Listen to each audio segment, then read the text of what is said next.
Buenas Claro. tardes. Les damos la bienvenida a este primer encuentro del ciclo de diálogos llamado Libertad y Responsabilidad de la Palabra, organizado por el Centro PEN Argentina y con articulación con la Universidad de San Martín a través de Lectura Mundi. Voy a brevemente presentar a los participantes de este primer encuentro. Carlos Escliar es investigador principal del CONICET y del Instituto de Investigaciones Sociales de América Latina, Flaxo. Es autor de libros de ensayos, poesías y microrrelatos. Es vicepresidente del Centro PEN Argentina. Leopoldo Castilla es autor de libros en los géneros poesía, narrativa y ensayo. Recibió numerosos premios nacionales e internacionales. Su poesía ha sido traducida a 10 idiomas. Luisa Valenzuela ha publicado libros en los géneros novela, cuento, microrrelato y ensayo. Ampliamente traducida, ha obtenido numerosos premios a la trayectoria. Es presidenta emérita del Centro PEN Argentina. María Casiraghi es autora de libros de poesía, narrativa y de viajes. También ha traducido al español diarios de naturalistas europeos por la Patagonia argentina y chilena. Poesía suya ha sido traducida y editada en el exterior. Mirta Amores es médica, neuróloga, neurofisióloga, docente en la Universidad de Salvador y en la Universidad de Buenos Aires. Como científica ha publicado libros y artículos en diversos medios médicos. Es también novelista y cuentista. Adolfo Colombres es antropólogo, narrador y ensayista. Autor de libros de ensayos y narrativa. Por su obra literaria y antropológica ha recibido numerosos premios en Argentina, México y Cuba. Le cedo la palabra entonces ahora a Carlos Escliar.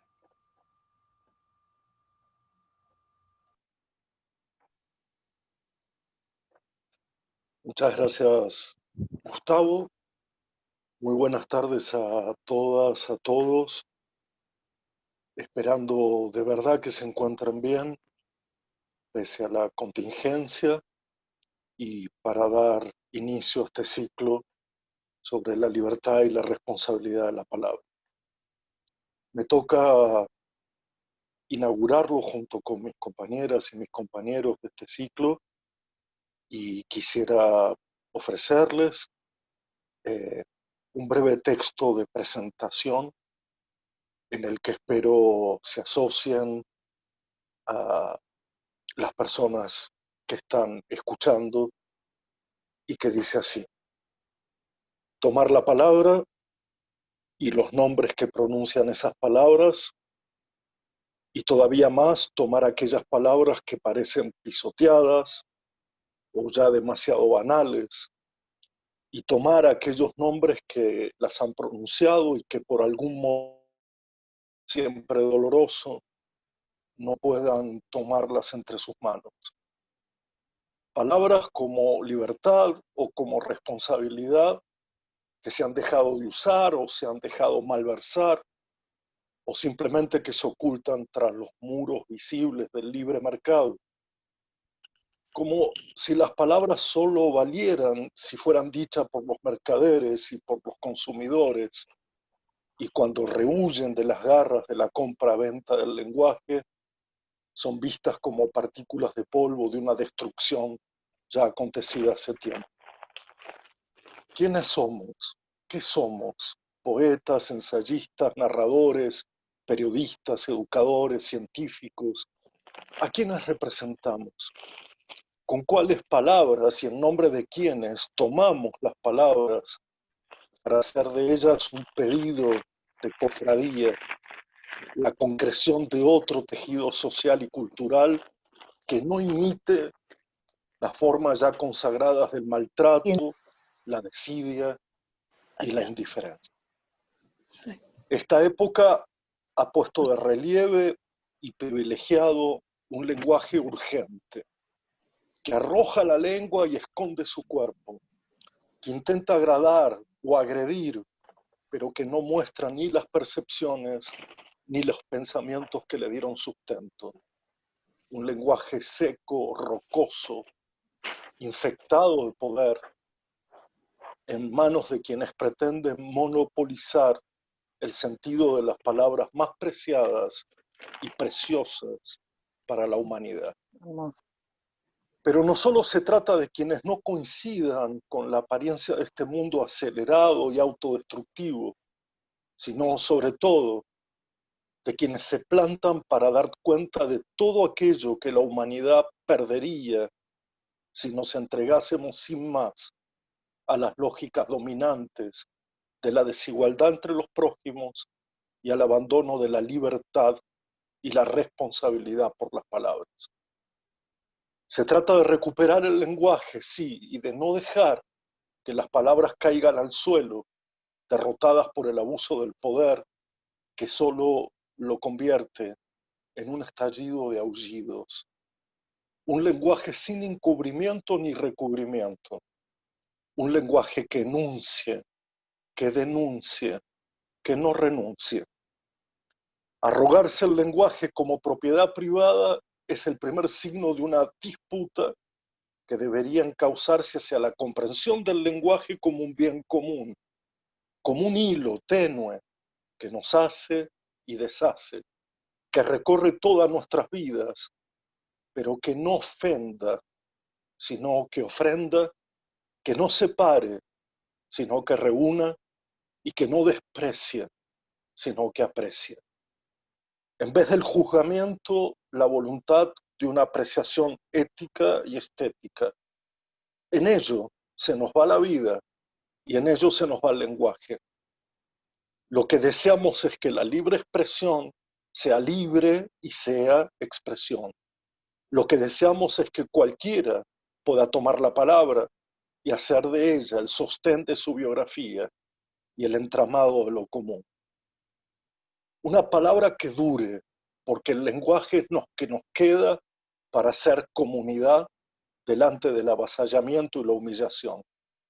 Una palabra que dure lo que dura su implicación, que no sea efímera ni voraz, sino continua, permanente. Una palabra que dure durante la palabra. Una palabra cuya duración no se encuentre en la conversación, no para la oposición y la indiferencia. Una palabra que pueda escucharse largamente antes de ser juzgada y condenada al oprobio. Una palabra pronunciada por alguien que esté por dentro de ella, que le dé sustento, que permanezca allí donde la dijo, que no rehuya de su fuerza ni de su ambigüedad. Una palabra habitada por dentro para decirla con toda la vida, con toda la experiencia, con toda la responsabilidad. Una palabra a la que no se le quite el cuerpo. Una palabra que no sea propiedad privada, sino un bien común. Una palabra que no sea una arma de guerra, sino una apreciación estética y ética. Una palabra que sea una invitación, no un escondite para pocos, ni un pacto secreto, ni una contraseña oculta. Una palabra que en sus márgenes arroje distintos sentidos, pero que no se consuma en los diccionarios ni en la jurisprudencia. Una palabra que al ser escuchada pueda ser debatida con el pensamiento, con la percepción, no con las artimañas. Una palabra que escape del panelismo televisivo y de esas 24 horas de urgencia que luego se esfuman. Una palabra para la responsabilidad, una palabra para la libertad. Muchísimas gracias. Muchas gracias, Carlos. Cedemos ahora la palabra a Leopoldo Castilla.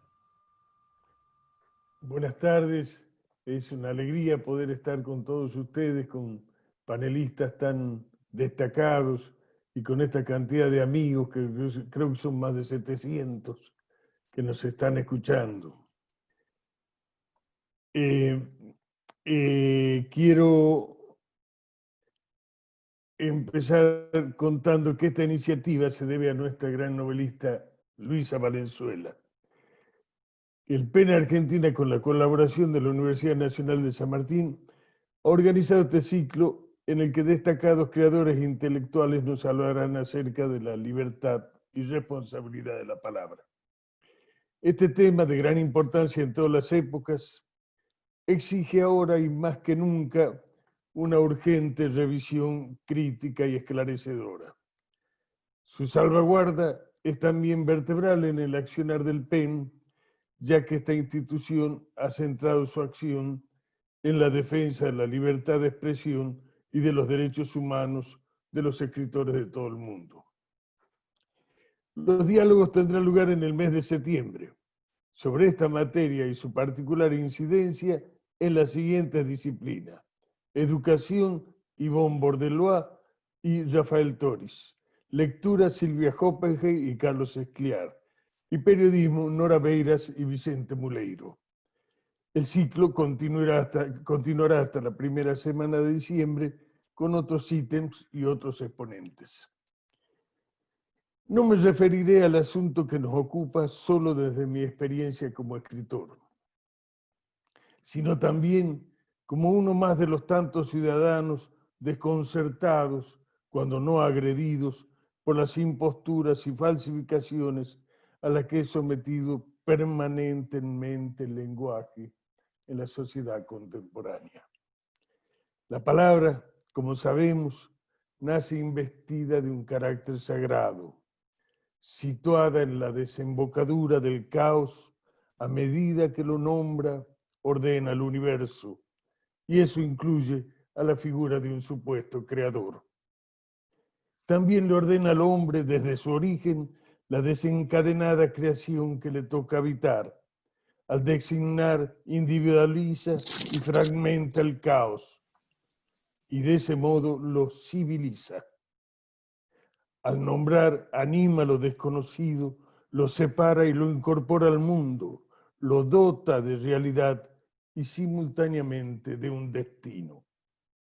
Es allí, en esa frontera, donde el poeta libra su batalla con la palabra, entre lo nombrado y lo innombrado. Trabaja en un espacio bifronte donde un plano da hacia la realidad, a la que concebimos convencionalmente como tal, y el otro hacia lo desconocido. No otra cosa preconizaba Rainer Maria Rilke cuando pedía que en la poesía lo real destile la miel de lo irreal. Cuando esa operación se cumple, la poesía descubre una nueva dimensión en el mundo.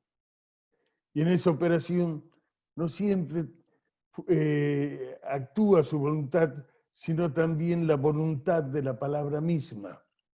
Muchas veces es ella la que indaga, se aventura y descubre. Es ella la que engendra y se reengendra. Hasta aquí solo un matiz de los dones y exigencias de la palabra creadora. Sobre este tema, con más conocimiento y amplitud, hablarán los poetas y narradores que participan en este ciclo. Ahora bien, la instrumentalización de la palabra en otros órdenes será en estos coloquios también materia de análisis.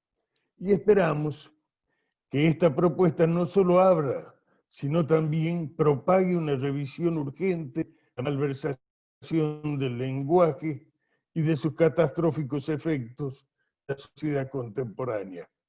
En este sentido, me permito sugerir al PEN Argentina que proponga a las filiales en los otros países la realización de un ciclo sobre este mismo tema a fin de promover una acción internacional sobre este problema.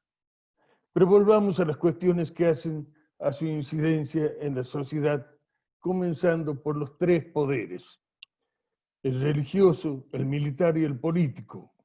Tres estamentos que por su verticalidad son y han sido, en la mayoría de los casos, estructuras de dominación de los pueblos. Veamos lo que ocurre con las religiones monoteístas. En el cristianismo, los ejércitos de arcángeles se replicaron en la tierra y mutaron en guerreros de carne y hueso. Su mensaje de amor, Más de una vez se trocó en admonición violenta, justificando la tortura y la hoguera para los supuestos herejes, o con efectos más letales y extendidos en el tiempo, impulsando, para preservar su dominio, las feroces y reiteradas guerras religiosas. Lo que hizo que más de una oportunidad la palabra eclesial solo tuviera de sacra la defensa de sus sagrados intereses. Pero el fundamentalismo no es patrimonio de un solo credo, también invade el discurso musulmán. Recordemos las palabras de Mahoma recogidas en el Corán. No erais vosotros quien los matabais, era Dios quien le mataba. Admonición dicha por Mahoma, que salva la responsabilidad de quienes dan las órdenes y abonan hasta el día de hoy la violencia de los grupos más radicales. O la verdad revelada que adjudica la tierra de los cananeos y otras tribus a Israel para que siglos después los sionistas destierren a los palestinos. O sea, la palabra de Dios, su apropiación convertida en expropiación. Otro tanto pasa con la malversación artera del lenguaje por el poder político, cuyos perniciosos efectos no parecen haber variado desde el fondo de la historia. Tenemos ejemplos harto conocidos. El sojuzgamiento de los pueblos en nombre de la palabra libertad, amplificada tanto que ya ni le cree ni su propio ventríloco, el imperio norteamericano. La igualdad que terminó frustrándose hasta el genocidio en manos de Pol Pot o del estalinismo, o la fraternidad convertida en un caballo de Troya para facilitar el dominio sobre los pueblos más desposeídos. Verbigracia a la OEA, el Fondo Monetario Internacional y otros camuflajes de los intereses del neoliberalismo. La política, para lograr sus fines, le ha dado carta de naturalidad a la mentira o a la difamación. Si lo hizo desde siempre, es en esta época que se ha vuelto incontrolable por su expansión masiva entre los usuarios de la informática. Las han internalizado masivamente en la conciencia de los ciudadanos que cada vez en menor medida reaccionan ante los efectos que ellas producen, cuando no los hacen partícipes directos o cómplices involuntarios. El resultado, el eclipse del pensamiento libre, suplantado por otro reducido, inducido y amaestrado. Una metástasis que invade la justicia, el periodismo, la publicidad, infectando todos los resquicios del lenguaje social con la entronización de la mentira, de la vulgaridad y la violencia, con el consiguiente desguace intelectual, no solo de los adultos, sino también de los niños. Han amputado la confraternidad humana, reduciéndola a dos opciones tan simplistas como cargadas de segregación y violencia. Ejemplo, la de ricos y pobres. Han dividido a los hombres con dos palabras, blanco y negro. Dos pequeñas palabras como la luna y el azogue de un espejo, solo para que se mire el racista y su estulticia ignorante. Y estos son solo unos pocos de los muchos ejemplos. Hemos vuelto cenizas las llamas del lenguaje, su condición sagrada, y con ella nuestro vínculo con el espíritu de la naturaleza a la cual ciegamente nos obstinamos en no pertenecer. Aún sobreviven los siempre explotados, marginados pueblos originarios, preservando ese estado milagroso y hermoso del lenguaje. Los coji de Colombia, por ejemplo, cuando van a cortar un árbol, repiten horas y horas su nombre para que el alma del árbol se una a la suya, como reproduciendo la misma continuidad creadora que tiene entre nacimiento y extinción el universo. A ese estado tan parecido al de la invocación poética lo llaman aluna. Esos pueblos saben que el lenguaje llena de almas el alma del hombre y de cada cosa. Miren qué hermoso este poema del gran poeta venezolano Gustavo Pereira. Se titula Sobre salvajes.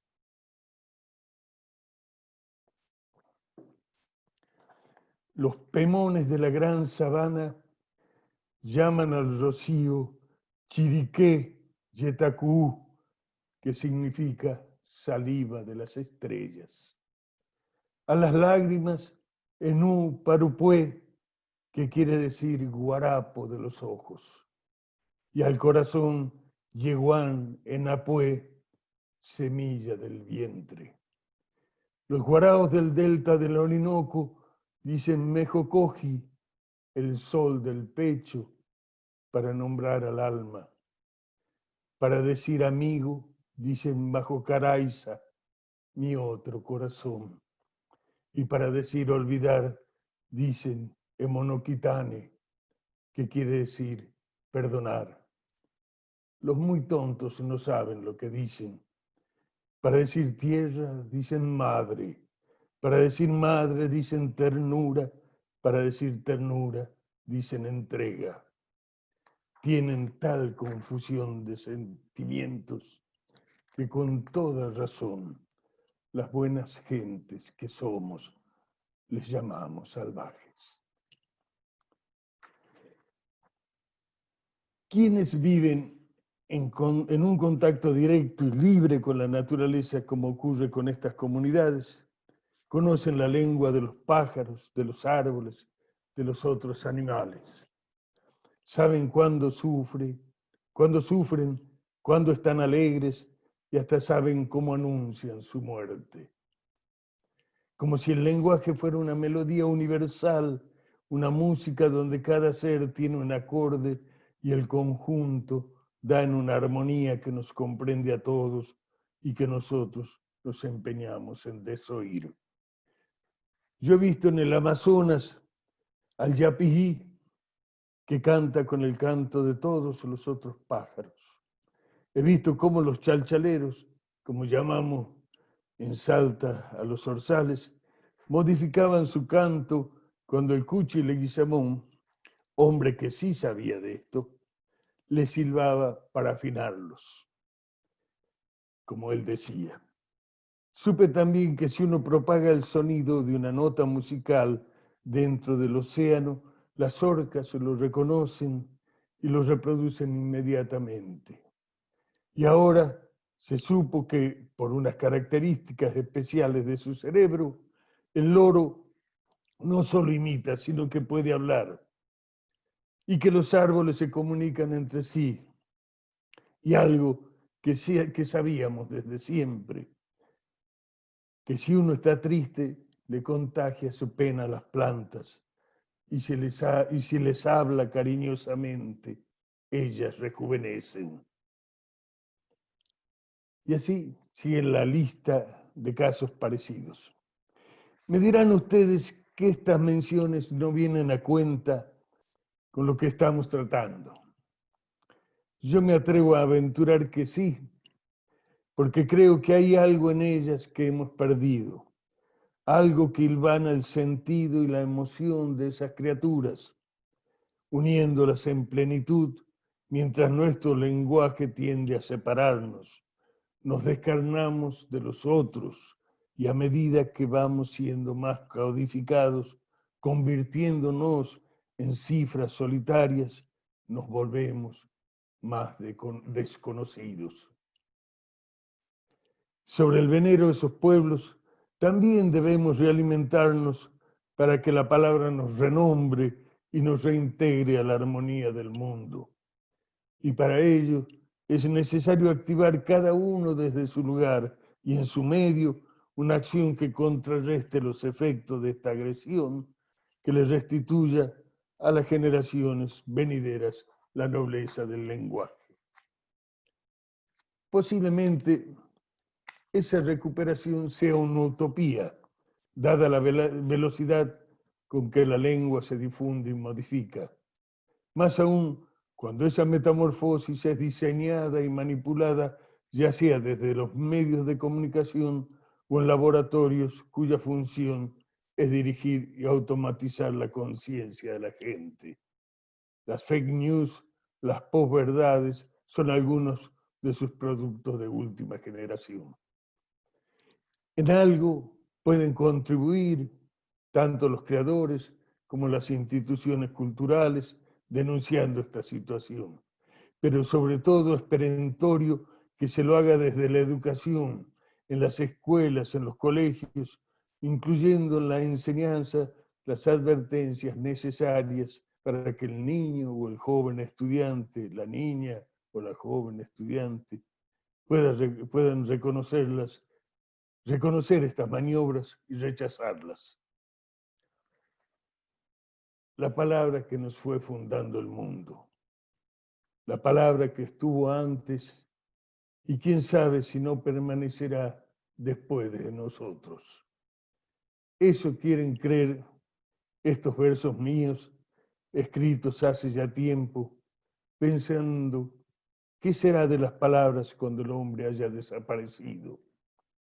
Los he elegido para cerrar estas breves puntualizaciones sobre el tema que nos ha convocado. El poema dice así: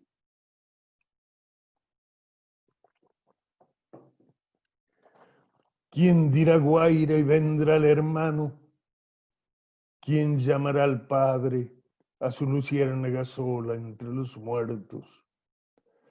¿Cómo nos dará el nombre del maíz su niez furiosa y sin caballos? ¿Cómo afirmará los campos la palabra caballo? Volverán las tardes sin la palabra garza. Serán almas en pena, otoño y laguna y cántaro. Serán como la canción que sin nosotros nos recuerdas, o como el perfume del árbol que dura más que la muerte del árbol.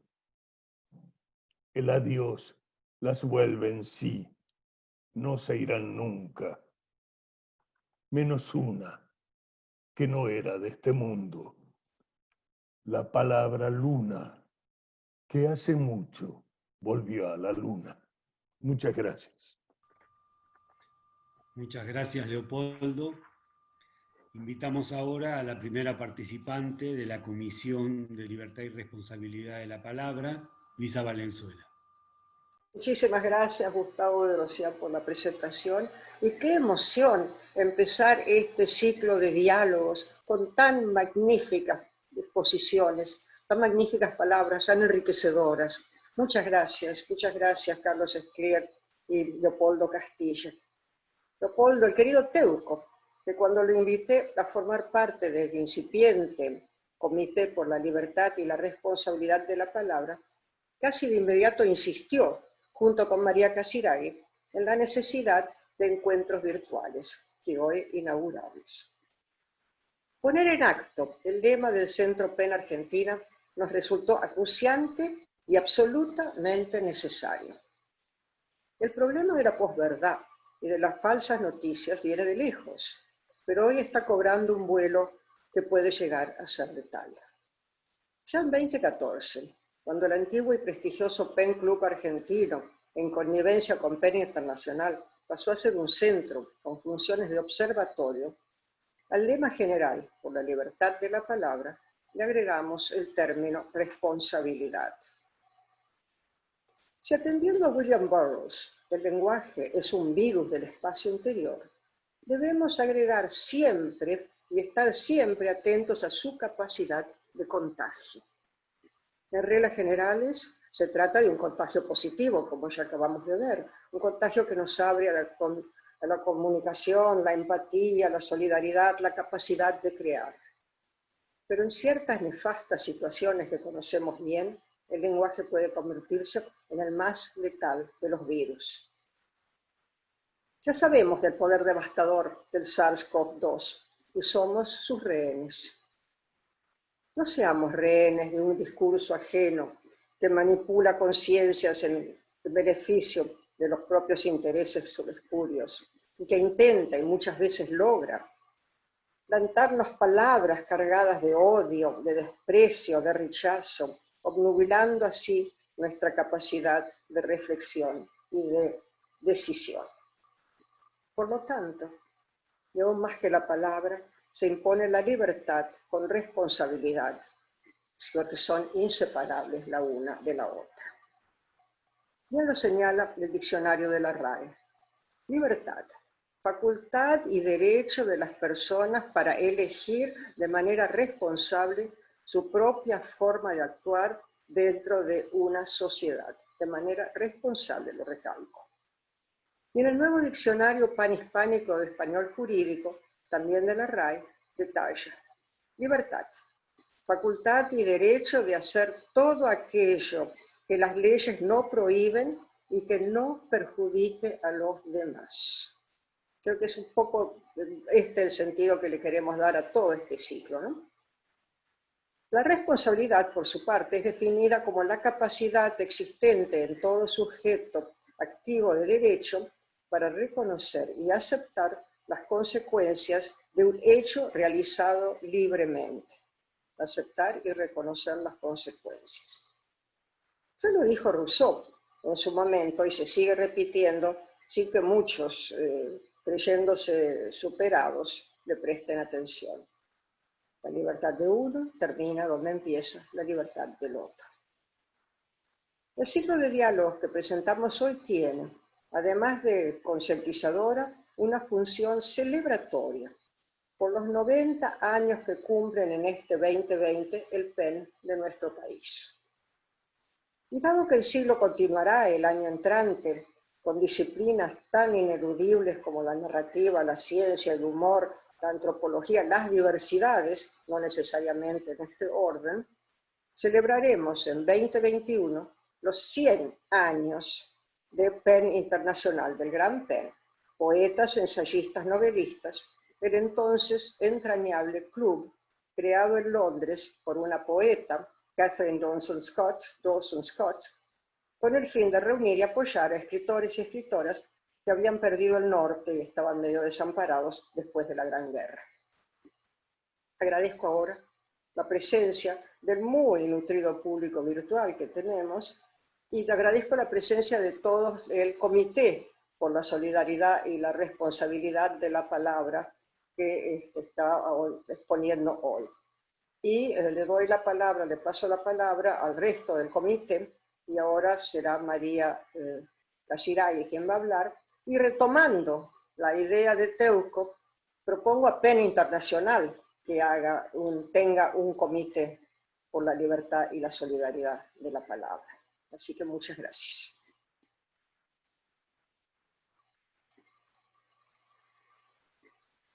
Avanti, María. Bueno, gracias, Luisa. Avanzo directamente sin pasar por Gustavo.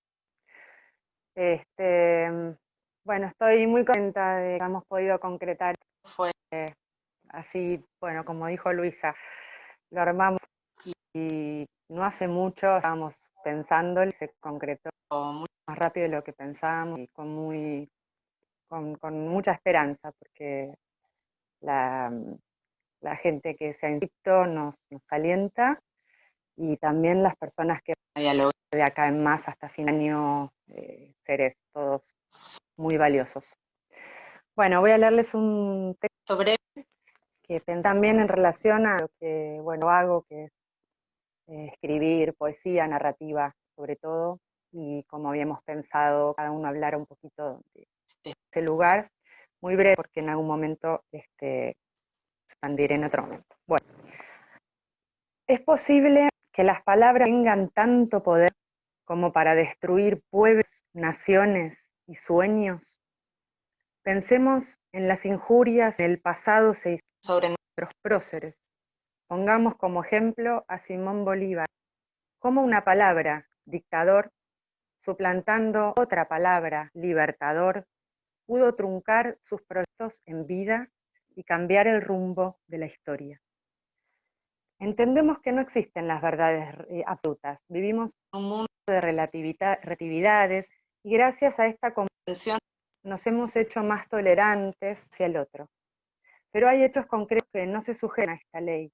En este sentido, la conocida frase, la única verdad es la realidad, esclarecedora, abre otro dilema que se incluye en la problemática de este ciclo. ¿Cuál sería la realidad? ¿Existen palabras verdaderas que la reflejen? ¿Cómo opera de la literatura y la literatura sobre ella? Hoy, el vértigo mediático hace cada vez más difícil ver cuándo es verdad y cuándo no lo es. Día a día escuchamos discursos esquizofrénicos que nos frenan no solo a los otros, sino que muchas veces producen un estado de desequilibrio constante en el interior de cada uno. Y eso incluye a las imágenes, que son también lenguaje y por lo tanto reproducen sus efectos manipuladores. Pienso en el escalofriante documental Nada es privado, no sé si alguno lo habrá visto, donde se ve claramente lo vulnerables que somos, lo expuestos que estamos a la tergiversación de nuestras acciones y acciones. Nos hemos convertido en experimentos, nos estudian a través de las redes para inyectarnos, según unas siniestras estadísticas de personalidad, la información necesaria cal en algún lugar de lo inconsciente hasta hacernos cambiar nuestra forma de pensar e incluso de sentir. Sobre el plano de la mente y el plano de la verdad se levanta la palabra creadora, que exige no su credibilidad únicamente, sino también otra verdad, que es la que la sustenta como obra de arte. Y es en la afirmación de esa verdad que se sostiene su libertad. Wallace Stevens, en su libro El elemento racional en la poesía, afirma que la obsesión de libertad que en el pasado asaltaba a los espíritus artísticos ya no es tal, porque hoy en día uno puede hacer que le plazca. Sin embargo, aclara, no es que no le importe a nadie, importa intensamente, el sonido más tenue importa, el ritmo más efímero importa. Uno es libre, pero la propia libertad debe armonizar con la libertad de los demás. En este sentido, Stevens afirma, ya refiriéndose a los poetas específicamente, que a la hora de escribir es necesario conocer el sonido exacto que el poema requiere, al que se llega de manera irracional. Uno lo sabe sin saber cómo. Y es que tal vez la palabra tenga la misma utopía de la leyenda, y como ella, una verdad que crece y se modifica sin vulnerarse a lo largo del tiempo. Otro tanto ocurre con el uso del lenguaje social. Cuando es quebrantado por la mentira, es posible encontrar en su retórica inicial las huellas de la verdad que ha sido falsificada, porque el lenguaje que se modifica hacia el futuro también guarda las pruebas de su veracidad en el pasado. Aclaro un punto importante. En la poesía y el arte no hay lugar para la moral, que se entienda que no lo de purismo ni de moralismo. La independencia de pensamiento y libertad son el motor que enriquece la creación. En lo personal, me formé en el periodismo a la vez que escribía narrativa y poesía, y pude indagar fronteras que existen entre uno y otro género, y en las posibilidades expresivas que cada uno ofrece. Para narrar hechos de la realidad puntual, conocí como periodista, elegí la ficción, porque el lenguaje de la literatura me permitía penetrar en otros planos de lo real y lo irreal, y de alguna forma llegar a una profundidad a la que el periodismo generalmente, por su urgencia, no accede. Asimismo, si la prosa es alimentada por la palabra poética, aumenta su uso expresivo y esto enriquece la percepción de la realidad desde otro plano. De este anfibio en prosa y poesía en relación al tema satánico, si las circunstancias lo emiten, me extenderé en diálogo con Miguel Gaya, escritor y poeta, en una segunda etapa de este siglo que está pensada para el 2021. Suena muy lejano todavía. Para terminar, quiero hacer mención a la de los niños y los campesinos, que considero dos fuentes del lenguaje poético inagotable. En mi caso, tengo varios poemas inspirados en frases de hijo. Algunos ejemplos: una mañana helada de otoño me preguntó sobre los árboles, ¿por qué pierden sus hojas cuando más las necesitan? O aquella otra vez mientras mirábamos fotos viejas, ¿antes todo era blanco y negro?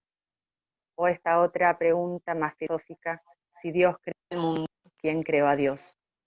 De los campesinos he recogido frases de poesía pura que me sirvieron para escribir cuentos, como una mujer en las sierras de Córdoba, que una tarde dejé asistir al entierro de una tía, mientras preparaba un guiso me confesó: lo que no lloré a mi tía hoy, se lo está desquitando cebolla.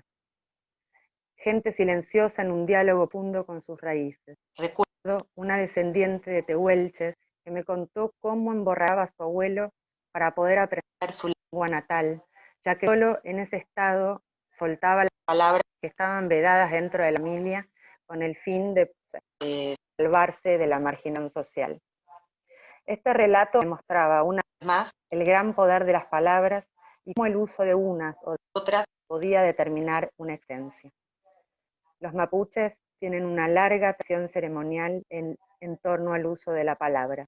El orador, llamado Huepin, que significa el que se ha merecido el uso de la palabra, constituía uno de los honores más altos de la comunidad. Para ello, se preparaba durante años, porque no solo importaba lo que decía, sino también el tono, la cadencia, el sonido. Para ellos, la verdad iba de la mano de la belleza. En conclusión, si es que las conclusiones existen, ¿cuál podría ser el rol, el grano de arena de un poeta o un narrador en estos tiempos?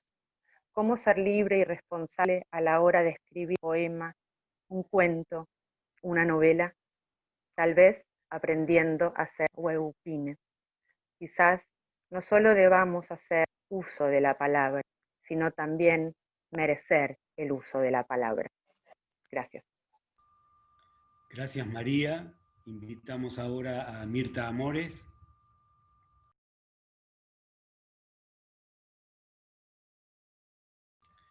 Mirta, estás muteada. Hola, buenas tardes. La idea es hablar de la divulgación científica y qué responsabilidad y qué grado de libertad y responsabilidad tiene la divulgación científica en la escritura. En realidad todos sabemos que estamos en un momento donde hay una crisis de conjunto, todo permea todos los recursos, todas las relaciones sociales, modos de consumo, maneras de vivir, producir, pensar, y nos está llevando a una crisis terminal que amenaza muchas veces la vida misma del planeta. Y todo es de la mano de una idea de que puede haber un crecimiento económico que sea ilimitado y que sea omnipotente. Y todos sabemos que el desarrollo científico y todos sus derivados, que son la tecnología, han facilitado y han producido este inmenso cambio y este inmenso impacto social, por lo cual es muy fácil reconocer la importancia que tienen las tareas de difusión y de divulgación de la ciencia a través de la escritura, porque van cambiando las creencias, van cambiando las conductas, van cambiando los modelos de búsqueda, los consumos, los miedos, las confianzas. O sea, pueden cambiar todo lo que piensa y cree nuestro cuerpo humano extendido. Entonces, lo primero que nos vamos a preguntar cuando nos toque este momento es: ¿la ciencia es una especie de Biblia, es una cosa indiscutible? Y la respuesta ya sabemos que es no, porque la ciencia depende de paradigmas científicos, y los paradigmas científicos son eso porque están compartidos por todos los que la practican, o sea, son modelos científicos universalmente reconocidos que estructuran la visión de los problemas y estructuran la búsqueda de las soluciones. Y van compartiéndose en una especie de constelación de creencias, de valores, de técnicas entre todos los miembros de esa comunidad científica. Ahora, estos modelos sirven de sustento en los periodos que llamamos de ciencia normal, o sea, la ciencia que crece y se desarrolla en ausencia de periodos de crisis. En estos periodos el adelanto va bastante bien hasta que aparecen lo que llamamos las anomalías. O sea, aparecen problemas cuya solución ya no es satisfactoria en el contexto que teníamos. Es un fenómeno nuevo, inesperado, que al principio se trata de explicar de acuerdo a los modelos viejos, después se dice, bueno, lo dejamos para más adelante, ya vamos a descubrir cómo explicarnos algún día, y finalmente, cuando se multiplican estas anomalías, aparece una crisis del paradigma. Y lo que está pasando con la ciencia en este momento es que está en una crisis importante del paradigma, y eso afecta a toda la divulgación que podamos hacer.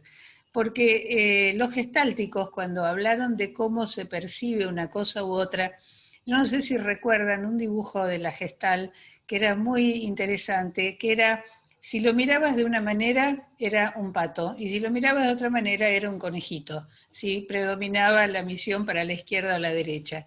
Y la gente contestaba lo que veía, y todos eran veraces, pero no estaban definiendo qué verdaderamente era eso que estaban describiendo. Entonces, esto afecta la divulgación del pensamiento científico, la manera en que se percibe. Y esta cuestión de que la divulgación científica puede ser aséptica es mentira, porque cuando yo difundo creyendo que solamente hablo de datos o de hechos, estoy ya desde el nacimiento de esto ocultando que la investigación nace sesgada por intereses que financian o no financian determinadas investigaciones. Y el resto de la divulgación es siempre comprometida porque está matizada por las opiniones, valoraciones, ideología de los que la emiten, y los juicios que se emiten rebasan los criterios metodológicos de la ciencia. La vida en sí no se rige por leyes físicas, la vida en sí es pura contradicción. Y cuando la ciencia pierde el sentido de de que todo sea limpio y que no tenga contradicciones, empieza un poquito, yo diría, a desvariar. Y sobre todo, que los intereses empresariales intentan todo el tiempo hacer creer a la mayoría de la gente que la ciencia es como la Biblia. Entonces aparecen los discursos que son pseudocientíficos para justificar las acciones más atroces de las empresas o de las grandes empresas o de los gobiernos a veces, como lo que conocemos acá en la Argentina, que es la siembra masiva de las semillas transgénicas para poder usar agrotóxicos muy devastadores, afectando la salud y afectando la naturaleza. Acá tuvimos a Andrés Carrasco, tenemos a Damián Bersenazzi, que en realidad sufrieron muchísimas represiones para contar esto, ¿no? Y terminó diciendo, Carrasco dijo, los mejores científicos no siempre son los más honestos ciudadanos, porque dejan de hacer ciencia al silenciar la verdad para escalar posiciones en un modelo con consecuencias serias para el pueblo. Esto es verdaderamente así, y de esto es de lo que queremos hablar cuando nos toque. Eso es todo. Muchas gracias, Mirta. Invitamos ahora a Adolfo Colombres.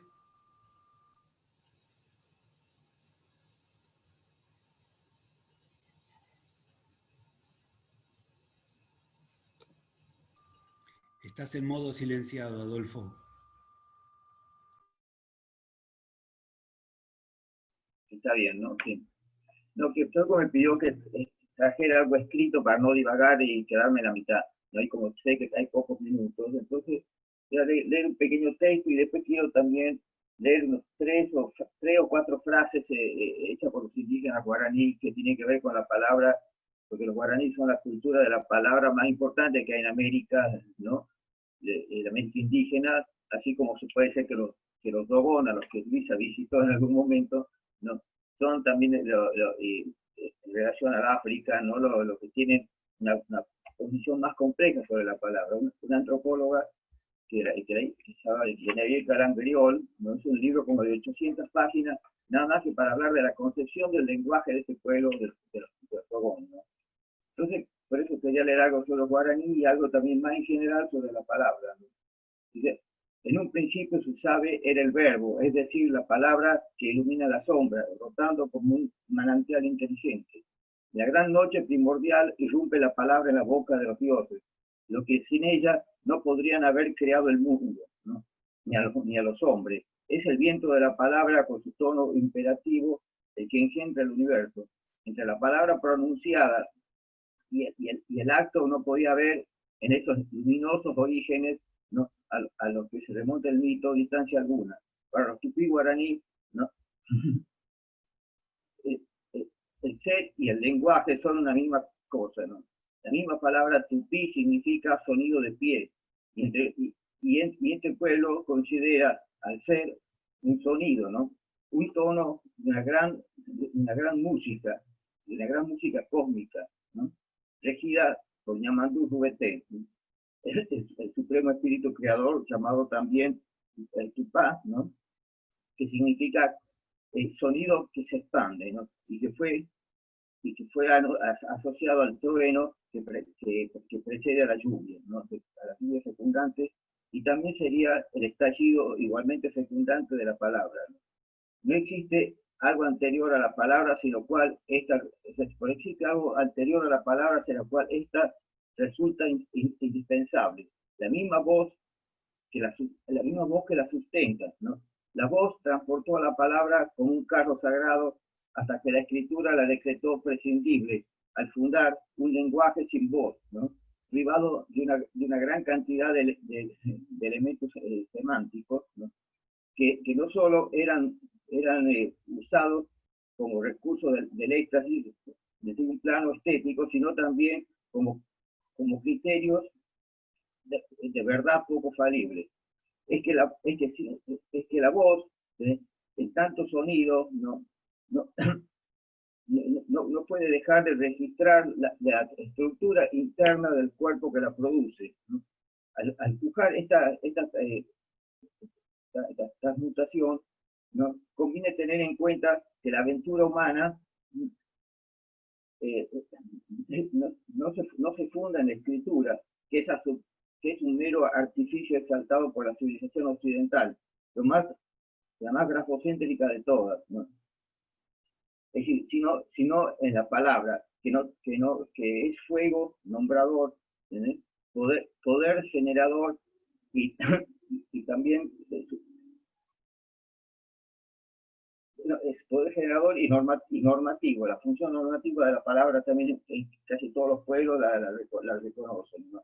Esta palabra fuego de los orígenes, ¿no?, está siendo suplantada hoy por la palabra juego, ¿no?, que tanto gusta al pensamiento único, porque no bucea el número de las cosas, sino que se despliega sobre la superficie de las mismas en artilugios que nada revelan, y como bien se sabe, lo que no revela con B corta, no revela con B larga, ¿no? Es decir, colindante con esta palabra juego está el vasto territorio de la mentira, que ha cobrado una gran importancia en los últimos tiempos, ¿no?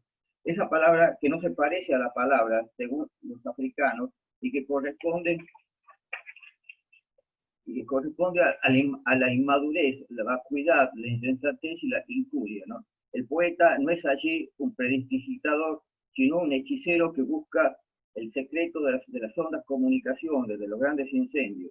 Si la palabra verdadera crea el ser de las cosas, la mentira no constituirá apenas un simple mal hábito, sino algo abominable, puesto que puebla el mundo de seres falaces, ¿no?, siembra rencores, confunde los límites, degrada lo sagrado y quiebra el equilibrio de la vida. Para los guaraní, una palabra en la boca es como una flecha en un arco, que puede tanto dar cuenta de la magnitud de un ser como destruirlo. Con el arco de la boca se abate mucha casa, dicen los pigmeos de Gabón, ¿no? La mentira da flores, dicen también otro, en el proverbio Hausa, dice: la mentira da flores, pero no frutos. Bueno, la buena palabra, la palabra fecunda, precisa del silencio. Quien celebra la palabra ama el silencio. El silencio es como una sombra que envuelve a la palabra, afirmando su dignidad, su valor luminoso. Para los Bambara de Malí, el verbo verdadero, la palabra digna de veneración, es el silencio, realidad cargada de sentidos en la que se germina el grano de la palabra. También para los tupí guaraní, decía Caberá, Lacupeno, un escritor de esta etnia, el silencio es el sonido de los sonidos, la esencia de todo. Añade que el sonido y el silencio están orgánicamente ligados al lenguaje guaraní, ya que el silencio sería algo así como la séptima sílaba, ¿no? A lo cual a las 5 vocales castellanas, la lengua de ellas suma la Y, ¿no? que suena diferente a la I latina, ¿no? y también esta otra, ¿no? Voy a cortar la lectura porque sé que creo que tiene poco tiempo y quería dedicarle algunas frases, ¿no? Algunas frases guaraníticas, ¿no? Recogidas por ahí en mis andanzas y también de otros antropólogos, ¿no? Aquí, por ejemplo, uno de a principios del siglo XX, Turno Muendachubunquel, ¿no? Recogió un poema que sobre la tierra, ¿no? Sobre el cansancio que tenía la tierra en ese momento, dice, ¿no? Estoy exhausta, ¿no? Suspiraba la tierra, me he atracado con los cadáveres que devoro, ¿no? Es decir, permíteme descansar, Padre. ¿No? O sea, como que la tierra dice, estoy harto de recibir cadáveres, ¿no? Es una buena metáfora también porque realmente ya nuestras tierras se están llenando de cadáveres. ¿Sí? Bueno, después otro dice, ¿no? Nuestra sabiduría está en el conocimiento que tenemos del idioma de los pájaros, del idioma de los animales, ¿sí? que nos cuentan las cosas que ocurren a nuestro alrededor, las que ocurren muy lejos, ¿no? Donde no llega nuestra vista, ni perciben nuestros oídos. Fuimos destinados a conocer la ley del bosque. El día que se acabe la raza guaraní, se acaba todo. Nuestra misión es mantener al mundo vivo. ¿Sí? Cuando nosotros terminemos, el mundo terminará, ¿no? Dice otro texto que aquí dice, bueno, los antiguos no nos enseñaron a leer y a escribir porque no necesitamos nuestra palabra en un papel, ¿no? No necesitamos poner la palabra en un papel. Nuestra palabra sirve por sí sola, porque es nuestra alma. Los blancos que no saben esto necesitan poner la palabra en un papel para que se les crea. Esto significa que su palabra no tiene valor por sí sola, porque tienen un alma que no procede de nuestro Padre grande. Nosotros no necesitamos llamarnos por nuestros nombres. Nuestro nombre es sagrado, no debe ser pronunciárselo así nomás, por cualquier motivo, ¿no? Pero como los blancos quieren llamarnos de alguna manera, dejamos que nos pongan los nombres cristianos. Esos nombres no tienen ningún valor. Tampoco valor tiene que los blancos necesitan tener un documento que garantice la veracidad de su nombre, ¿no? Que de cualquier manera es tan falso como falsa es su alma. ¿Sí? Y bueno, para terminar, había otro texto aquí de... Son muchas las naciones que están sobre la tierra, cada una tiene una costumbre de vivir. Nosotros hemos elegido esta pequeña y humilde manera de vivir, que es muy, muy simple. ¿Por qué no nos dejan vivir como nosotros vivimos o como nosotros queremos? ¿Por qué tienen que interferir en nuestras vidas y hacernos hacer cosas que nosotros no queremos hacer? Queremos que ustedes les expliquen esto a los blancos, les expliquen, y escuchen esta frase, ¿no? Que nosotros hemos elegido vivir como pobres. ¿Mm? Qué fácil, ¿no? En un mundo que todo el mundo quiere acumular y tener mucho. Hay gente que quiere vivir como pobre. Por lo tanto, la pobreza parece ser un honor y no una decadencia, ¿no? Bueno, creo que ya con esto sale.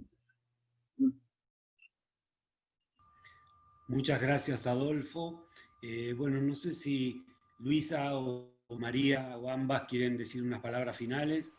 Yo voy a hacer un breve comentario aplaudiendo todas estas palabras maravillosas que hemos escuchado porque dieron la sensación de la variedad de aquello que se va a ir desarrollando a lo largo de los diálogos. Pero a partir de ahora van a ser diálogos de a dos, como su nombre indica. Un hombre, siempre un hombre y una mujer, para tener la mirada de género en cada disciplina, y van a establecer quizá algún debate y una agilidad especial. Y Y creo que esto nos va a estimular mucho a seguir pensando sobre este elemento tan valioso que es la palabra, la casa del ser, según Heidegger, el lenguaje, donde el amor y el respeto deben primar por encima de todas las otras condiciones que van surgiendo a raíz de las ambiciones del capitalismo y demás horrores que estamos viviendo en este momento. Creo que va a ser muy consolador el hecho de tener estas discusiones más con los grandes poetas, los grandes pensadores, las grandes escritoras, las grandes científicas que estamos invitando a estos paneles. Así que muchas gracias por la asistencia, muchas gracias a la UNSAM, muchas gracias a Aurea Díaz y a su equipo por estas transmisiones en vivo, estas magias de las estampillas que nos vemos todos un poquito, y le dejo la palabra a quien quiera cerrar este capítulo primero, este capítulo inicial, de lo que va a ser una gran concientización, espero, sobre la importancia de la responsabilidad dentro de la misma libertad de la palabra. Muchas gracias. Bueno, quería recordarles que el jueves próximo, el jueves 10 a las 18, el diálogo va a girar en torno a la educación y va a estar a cargo de Yvonne Bordelois y Rafael Toris. Muchas gracias a todos.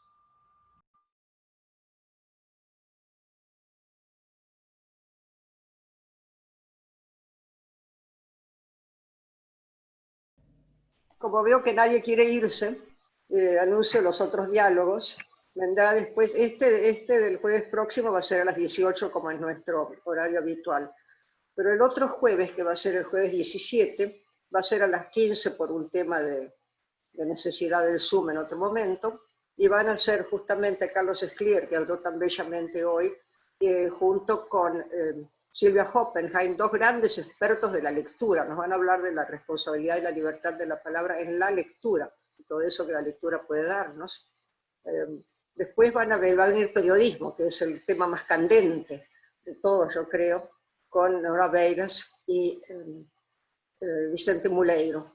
Siempre, como les digo, va a ser siempre un hombre y una mujer dialogando, y así sucesivamente van a ir viendo los otros diálogos que vienen poesía, viene Pueblos Originarios el 1 de octubre por razones obvias, y después viene, creo que poesía, no, después viene política, con Horacio González y María Pía López, Pueblos Originarios con Nina Jaramillo y Juan Martín Leguizamón, después política, y así sucesivamente ustedes seguirán viendo lo que va programándose, que ya está programado, de hecho, a lo largo de estos jueves, que a partir del fin de septiembre van a ser 2 por mes, más hasta el año que viene, que retomaremos en marzo.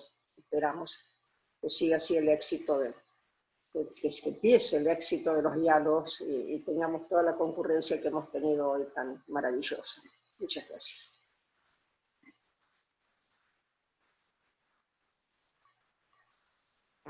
Bravo. Me encanta porque nadie se quiere ir nunca, así que sigan, por favor. A ver, Yvonne, ¿qué tenés para decirnos que el próximo es tuyo? Micrófono, por favor. Tu micrófono, estás muteada.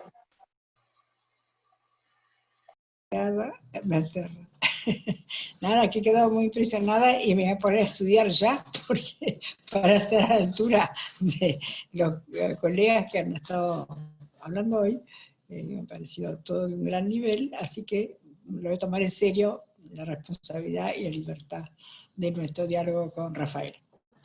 Prometo prepararme. Eso es todo. No te hace falta, Ivonne.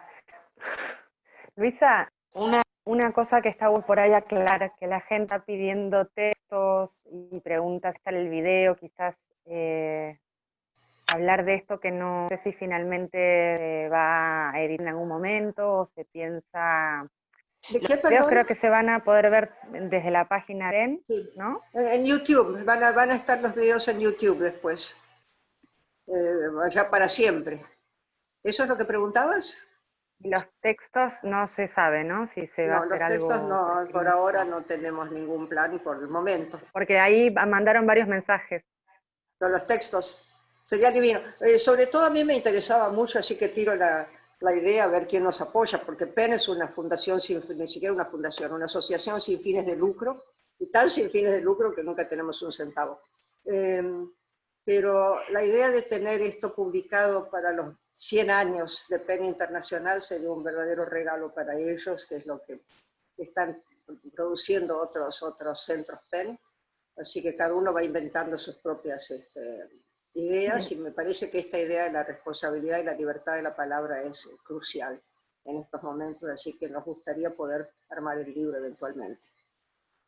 Y les cuento así de PEN, que es una asociación internacional con sede en Londres, que tiene en este momento 125 centros en el mundo y más de 40.000 miembros. Así que les estamos hablando a mucha gente, en uno de los idiomas, de los 3 idiomas oficiales de PEN, que son inglés, francés y castellano. Estamos así en un momento también muy especial por los 90 años de PEN Argentina, del célebre PEN Club Argentina, que se celebran este año, con muy poca pompa, como es lógico suponer, por razones obvias. Espero todos puedan sobrellevar con cierta, no diría alegría, pero sí, bueno, felicidad interior, que es lo que vale.